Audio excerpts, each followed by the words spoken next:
Hello and welcome to Fin24. Some of the things that were merely speculated about have come to pass with Minister Gigaba's inaugural midterm budget policy statement. With us in studio right now to unpack that a little bit, we have Renette Taljaard, and Renette is the Executive Director of Economic Research Southern Africa. Welcome, Renette. Thank you so much. What are some of the things, Renette, that has come out of Malusi Gigaba's midterm budget policy? I think we've seen confirmation of just how tight the fiscal space really is, with an expansion in the deficit to approximately 4.3.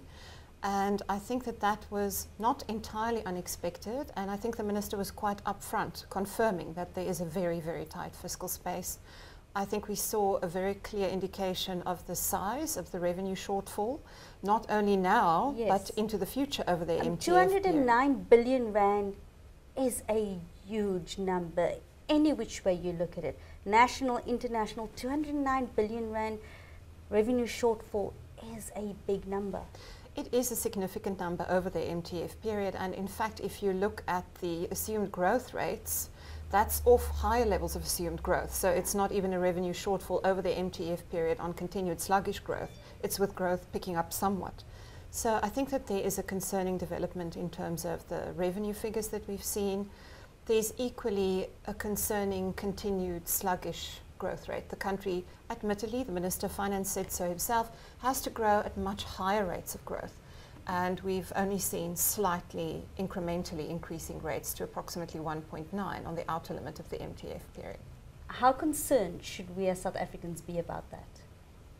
I think we should be concerned with aspiration in a sense, because we are in a developing country, like many other developing countries, that requires higher rates of inclusive growth. We're in a global environment where in-country inequality is expanding also in developed nations. So inclusive growth is a theme that runs across the international community. In fact, a new commission that was set up over this past weekend by a think tank called the Institute for New Economic Thinking has emphasized this, and the think tank will be headed up by Joe Stiglitz and Michael Spence. So we should be quite concerned that we're not growing at higher rates and that we don't have the kind of growth that is inclusive, that can solidify social cohesion.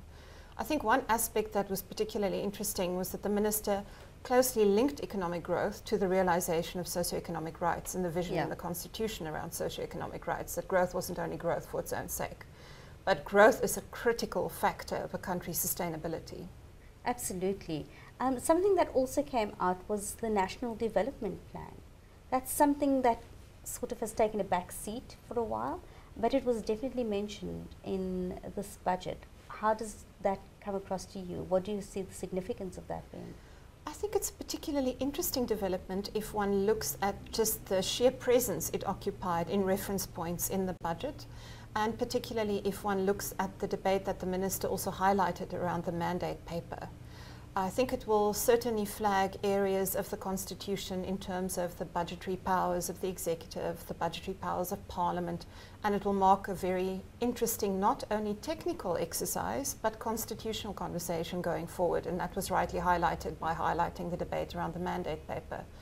But it certainly has placed the National Development Plan squarely back into the budgeting process. And that's a good thing. Indeed, it's a document that appears to still have and still enjoy a fair amount of societal buy-in. I think we see a sheer increase in the levels of skepticism if we see some of the responses that we see, but the fact is that the National Development Plan has been put quite squarely back into the budgeting space. Renette, how do you think South Africans, ordinary South African citizens who are paying tax, are going to be affected by what Minister Gigaba has set out in his midterm budget policy statement? Are we going to be seeing increases in carbon taxes, in VAT? Are we going to be having to fork out more? Is that going to be our reality? I think, again, what is clear is that that sheer scale of revenue shortfall that we've spoken about earlier has to be dealt with in terms of not only expenditure cuts, but it will lead to higher taxes. The Minister clearly stated that one of those proposals that we will see in February is the carbon tax.